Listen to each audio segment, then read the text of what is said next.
வணக்கம், என்னோடய பேர் முருகவேல்.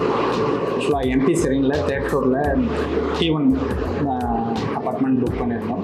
ஆக்சுவலாக நான் எப்படி எம்பியை சூஸ் பண்ணேன்னா, கிண்டியில் அந்த மெட்ரோவுக்கு கீழே இருக்கிற அந்த தமனா போஸ்டர் தான் ஃபஸ்ட்டு பார்த்தோம். ஏன்னா அது வித்தியாசமாக இருக்கே அப்படின்னு பார்க்கும்போது எம்பி டெவலப்பர்ஸ்னு இருக்குது. அதுக்கப்புறம் எம்பியை பற்றி சர்ச் பண்ணிவிட்டு கால் பண்ணியிருந்தேன்.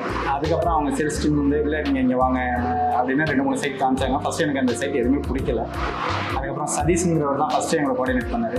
சார் நாங்கள் 2-3 மட்டும் பண்ணல, நிறையா பண்ணிகிட்டு இருக்கோம் அப்படிங்கிறது அடுத்தடுத்த சைட்டு எங்களுக்கு கூட்டு போய் காமிச்சிட்டு அதுக்கப்புறம் ஃபைனலாக சூஸ் பண்ணது தான் எம்பி செரிங். அதுவும் பட்ஜெட் வைஸ் நாங்கள் பார்த்துட்டு கொஞ்சம் இல்லை சார் இது எங்கள் பட்ஜெட்டுக்கு செட் ஆகாது அப்படின்னோம். அதுக்கப்புறமா அவர் எங்களை விடவே இல்லை. எவ்ரி 2 days ஒன்ஸ் கால் பண்ணிவிட்டு சார் பெஸ்ட்டாக பண்ணுறோம், நீங்கள் வாங்க, உங்களுக்கு என்ன ப்ராப்ளம்னு எங்கள்கிட்ட சொல்லுங்கள், லோன் அரேஞ்ச் பண்ணுறோம், எல்லாமே இது பண்ணார். அதுக்கப்புறம் அவர் கூட்டு வந்து மிஸ்டர் நிர்மல் சார் அவரும் மீட் பண்ணியிருந்தோம்.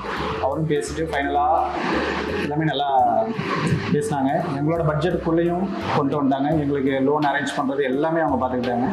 ரொம்ப பெஸ்ட்டாக இருந்தது. அதுக்கப்புறம் சிஆர்எம் டீம் சொல்லணும்னா day by day coordination, sir இந்த லோன் இதுக்கு இவ்வளோ அமௌண்ட் பே பண்ணணும், எல்லாமே பாசிட்டிவாக தான் இருந்தது. ஸோ இதுவரையிலும் எதுவுமே இல்லை.